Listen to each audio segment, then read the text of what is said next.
মাতি দিছিল তেখেতৰ গাঁৱত। আজি আমাৰ স্থানীয় এটা ক্ৰীড়া সংস্থাক আমি 10 লাখ টকাৰ অসম চৰকাৰৰ ক্ৰীড়া আৰু যুৱ কল্যাণ বিভাগৰ হৈ 10 লাখ টকাৰ ক্ৰীড়া সামগ্ৰী আনুষ্ঠানিকভাৱে অৰ্পণ কৰিছো আৰু লগতে এইকেইদিনতে তেওঁলোকলৈ আৰু ওপৰঞ্চি 5 লাখ টকাৰ আন্তঃগাঁথনি উন্নয়নমূলক এক পুঁজি আগবঢ়াব।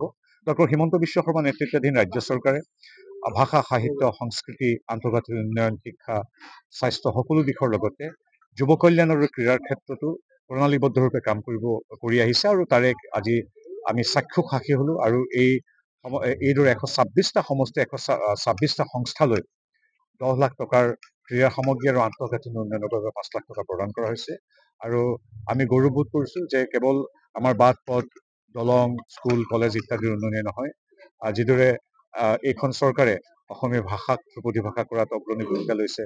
আমাৰ চৰাইদেউ আজি বিশ্ব ঐতিহ্য ক্ষেত্ৰৰূপে স্বীকৃত।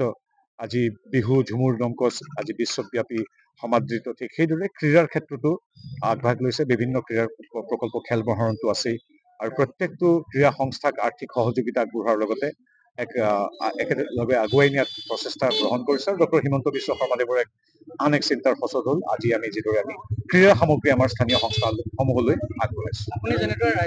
মইতো আচৰিত দিছো, স্থানীয় ৰাইজে মোক কৈছে যে এবছৰ হৈ গ'ল আজিলৈকে সাংসদগৰাকীক আমি এই গাঁও অঞ্চলটো বাদেই আমাৰ গোটেই অঞ্চলটোতে দেখা নাই। মই তেখেতক আমন্ত্ৰণ জনাইছো অনুগ্ৰহ কৰি আহক। আমাৰ মানুহে কোনো ডনেশ্যন নিবিচাৰে। আমাৰ মানুহবিলাক বৰ স্বাভিমানী। আপুনি নাহিলেও খুব শ্ৰদ্ধা আৰু সন্মান সহকাৰে আপোনাক এখন গামোচা পিন্ধাব ইয়াত। আমাৰ এইটো অতিথিপৰায়ণ সন্মান কৰা আমাৰ ৰাইজ আৰু তাতে ঐতিহ্যমণ্ডিত যোৰহাট বা আমাৰ তিয়কৰ মানুহখিনিতো অতি অতিথিপৰায়ণ। গতিকে তেওঁ আহক, মানুহখিনিৰ লগত কথা পাতক, সুখ দুখৰ খবৰ লওক। কিমান আৰু ইংলেণ্ড আমেৰিকা পাকিস্তানলৈ ব্যস্ত আৰু তেওঁ যদি ইমানেই ব্যস্ত গতিকে আমি ৰাইজে আমাক কৈছে যে এতিয়াৰ পৰা আপুনি আমাৰ সাংসদ, আপোনাৰ এতিয়া বিভিন্ন ধৰণৰ চিঠি পত্ৰ কিছু আবেদন আমাৰ হাততে দিছে। এইবিলাক আমি বিভিন্ন বিভাগ মুখ্যমন্ত্ৰী বা কেন্দ্ৰীয় চৰকাৰ যাক যাক দিবলৈকে দিম। গতিকে সাংসদৰ দায়িত্ব তেতিয়া আমি পালন কৰিবলগীয়া হৈছে। উপায় নাই। আমাৰ স্থানীয় সাংসদজনটো এতিয়া দেশ বিদেশ ইত্যাদিতে ব্যস্ত। তেওঁ উন্নয়নৰ কামটোতো মই দেখা নাই। যদি কৰিছো খুব ভাল কথা আৰু পৰিয়ালক লৈ আমি কেতিয়াও কাৰো ব্যস্ত নহয়। সকলোৰে প্ৰতি আমাৰ শুভেচ্ছা আছে। আমাৰ অসমীয়া তথা আমাৰ ভাৰতীয় সংস্কৃতিয়ে গোটেই বিশ্বখনকে পৰিবাৰ বুলি কয়। তেখেতৰ পৰিয়ালৰ প্ৰতি সদায় শুভেচ্ছা আছে তেখেতৰ।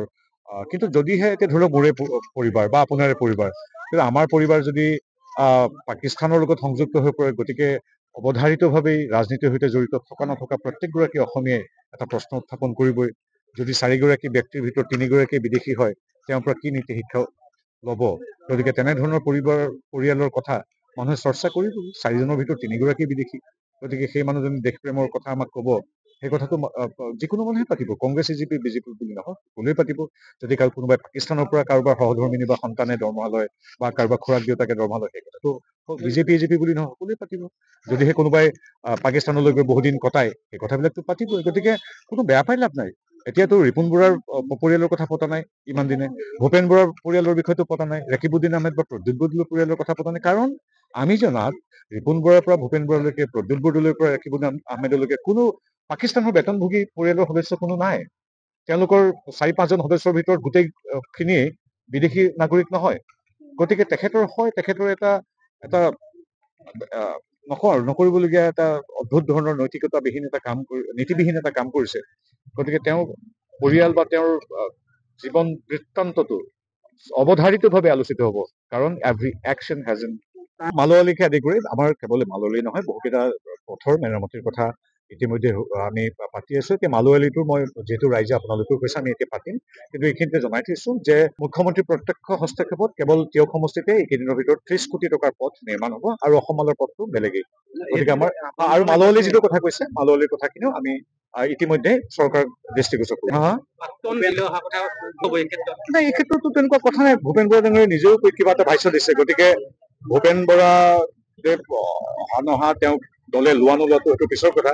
কিন্তু ভূপেন বৰা কেনেকৈ আহিব? তেওঁৰ এতিয়াও যিবিলাক মিয়া কবিতাৰ মুখ কেনেকৈ এৰি আহিব? যদি সেইবিলাক এৰি থৈ আহে প্ৰত্যেকটো দলে আদৰি ল'ব, কেৱল বিজেপি নহয় বেলেগ দলেও আদৰি ল'ব।